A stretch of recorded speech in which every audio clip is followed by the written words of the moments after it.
My fellow Dalibanis, strap in, because we're about to take a wild, freewheeling ride through the chaotic, keyboard-smashing, stream-sniping world of Destiny, calling out Hasan Piker and Vaush for not organizing. Organized or not can impact what's going on right now in a meaningful way, then we are cooked. A little bit. It's just a lot. Listen, that's a lot of responsibility for one man, okay? Make other people organize too. Personally, I think it would be cool to organize some type of sit-in or a protest around a federal building that's being doji taken over. That would be fun. But I've also got obviously a lot of real life going on. Do I have any emails? Let's see. Nope, not yet. Hopefully there's another call today. One step closer to the edge. There is a world where, no, not now, but there was a world where Vaush, Hasan, Destiny, there's one other big leftist political streamer, right? David Pakman, where all four of us are hey, we're going to DC and we are going to protest some type of building being occupied, and we show up with 2,000 people. That would be awesome. But most people just have zero desire to do anything in real life. It's all just online money making. All political capital lost to Goonie. This has nothing to do with me and everything to do with the fact that none of those other people do real life organizing or care to. Also, your audience cares more about Hasan failing than any other alt or far right figure, LOL. I mean, maybe we do in terms of on a personal level or on no, it would just be on a personal level. We would get more personal satisfaction out of it. But I'm pretty sure if you were to poll my audience and you would say, who do you want to fail more, Elon Musk or Hasan? 95% of them would say Elon Musk. I mean, unfortunately true, hard to build a bridge that way. Wait, if you think anything having to do with me or my audience is the reason why it would be impossible to build a bridge towards either Hasan or Vaush, you guys are insanely stupid if you think that. Holy sh**. There's now this Trump clone running in Australia called Peter Dutton. It feels like we're about to get Timu Trump here, and we're already having stupid debates with conservatives over the stupidest culture war issues based. Your audience has entirely co-opted the H3 subreddit and posted endlessly about Hasan. What do you think Hasan's audience goes to? What do you mean? Hasan's audience co-opted every single part of H3. Also, I have a decent amount of organic crossover. I have people who discovered me who were huge fans of H3 before ever coming to me. Even personally, people have reached out to me. And also, Ethan is covering Hasan right now. Listen, Hasan only has himself to blame for the massive fallout with Ethan. That was the most, for all the calls of me being a bridge burner, that was the most insane, unhinged way to lose a show host ever. I don't know. That's crazy to me. Is there really even that much beef between Destiny and Vaush now? I feel like there'd be an easy bridge to mend. The Vaush bridge would be a super easy bridge to mend. I just need him to admit that he lied about me a ton and that his characterizations of me were completely and utterly false. I'm not getting backstabbed by any other content creator ever again going forward. If there's one thing I've learned in the past several months, it is I'm never putting myself in a position to get backstabbed by these online content creators. It will never happen again. If he says that publicly, then go for it. But otherwise, yeah. Do you think Vaush would ever do that? I don't think so. I think he has too much ego. But who knows? Do you think Lonerbox backstabbed you? Nah, Lonerbox is in a very unenviable position. I'm sympathetic to his plight. So Destiny, our boy, the debate lord himself, the guy who's been arguing online since dial-up was a thing, drops this little rant, right? He's like, Hasan Vaush, you clowns aren't organizing jack squat, and if we don't start doing something IRL, we're cooked. Cooked like a rotisserie chicken spinning in the void of political irrelevance. And I'm sitting here, picturing Destiny in his little gaming chair, headset slightly askew, going, listen, I can't do it all okay. I've got real life going on. I've got emails to not check, and edges to step closer to. He's out here sounding like a guy who's one bad day away from starting a podcast called One Step Closer to the Edge, and I'm here for it. But let's break this down, because there's a lot to unpack here, and I'm not talking about the Amazon packages piling up in Destiny's streaming lair.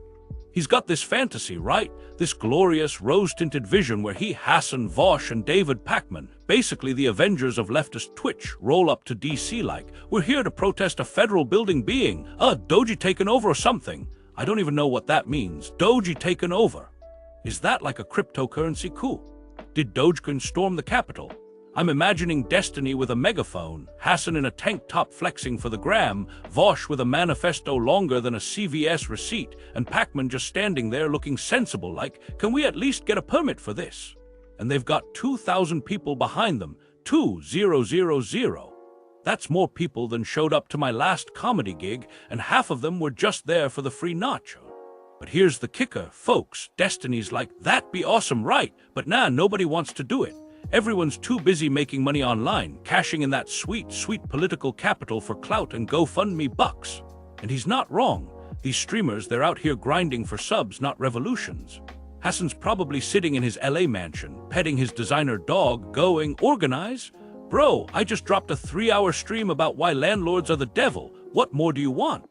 Vaush is over there, twirling his imaginary mustache like, "I've already liberated the proletariat with my 47-minute video essay on dialectical materialism, comrade."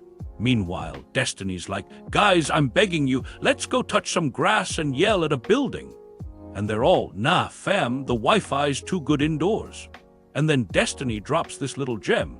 "This has nothing to do with me and everything to do with the fact that none of those other people do real life." Oh snap, shots fired. He's out here calling Hasan and Vaush digital hermits like they're living in a simulation where the only stakes are how many retweets they can rack up before bedtime. And honestly, I get it. Organizing, hard, man. It's not just tweeting a cab and calling it a day. You've gotta, like, book a venue, print flyers, convince people to show up, and half the time they're like, "Wait, is there parking? Is there a live stream? Can I Venmo you my solidarity instead?" Destiny S over here dreaming of sit-ins and protests, and everyone else is like, "Bro, I'm too busy ratioing some rando on X to save the world." But then he pivots, because Destiny's nothing if not a pivot machine, and he's like, "Also, my audience, they care more about Hasan failing than any alt-right figure." And I'm dying because that's so true it hurts. Like, forget the Proud Boys or whatever MAGA hat-wearing chud is trending this week. Destiny's chat is out here refreshing Hasan's stream stats like, "Oh, he dropped below 10K viewers, let's frickin' go." It's personal, man. It's like a sibling rivalry, but with more clip channels and less Thanksgiving awkwardness. He's like, "Yeah, we get personal satisfaction out of it, but if you polled my audience, who do you want to fail more, Elon Musk or Hasan? 95% would say Elon." And I believe it. Elon's out here launching rockets and tweeting memes that don't land while Hasan's just Hasaning. One's a global supervillain, the other's a guy who yells about socialism in a $3,000 hoodie. Easy choice. But then Destiny gets salty, right? He's like, "If you think me or my audience are the reason we can't build a bridge to Hasan or Vaush, you're insanely stupid." Holy hell, tell us how you really feel, man. He's out here swinging haymakers, calling people out like it's a roast battle. And I'm picturing this bridge, metaphorical obviously, not like a literal bridge, because that'd be Elon's territory, and it's just crumbling, right? Hasan's on one side, Vaush is on the other, and Destiny's in the middle going, "Can you guys just meet me halfway?" No. Cool, I'll be over here debating a 17-year-old libertarian instead. And then, plot twist, he throws in this wild aside about Australia. He's like, "Oh, by the way, there's this Trump clone down under named Peter Dutton, and it feels like we're about to get Team Trump 2 over here." And I'm like, wait, what? Are we doing geopolitics now? Is this a comedy set or a CNN segment? I'm imagining this Peter Dutton guy, just a bronzed Aussie Trump with a worse tan and a thicker accent going, "Mate, we're gonna build a wall around the outback and the kangaroos are gonna pay for it." And Destiny's like, "See, this is why we need to organize." Bro, slow down, you're juggling more threads than a Reddit conspiracy board. But he's not done, he's never done. He's like, "Oh, and my audience, they've co-opted the H3H3 subreddit and posted endlessly about Hasan." And I'm cackling because of course they have. Destiny's fans are like digital locusts. They swarm in, take over, and start shitposting about Hasan's latest L, and he's like, "What do you think Hasan's audience does? They've co-opted every part of H3H3 too." It's a turf war, folks, a subreddit showdown, and I'm just here with popcorn, watching these nerds duke it out over who gets to meme the hardest. He's like, "I've got organic crossover with H3H3 fans, people who found me through Ethan Klein's stuff." And now Ethan's covering Hasan too, and Destiny's like, "Listen, Hasan's fallout with Ethan, that's on him, not me." That was the most unhinged way to lose a show host ever. And I'm nodding along, because yeah, Hasan torched that bridge like it was made of kindling and spite. And then he gets introspective, because Destiny's nothing if not a self-aware chaos agent. He's like, "Is there even that much beef between me and Vaush now? That bridge could be mended super easy." And I'm like, oh, here we go, reconciliation arc. But then he drops the hammer. I just need Vaush to admit he lied about me a ton and his characterizations were completely false. Oh, damn, that's not a bridge. That's a drawbridge with a moat full of crocodiles. He's like, I'm never getting backstabbed by another content creator again. Never. If Vaush says that publicly, we're good. But he won't because ego.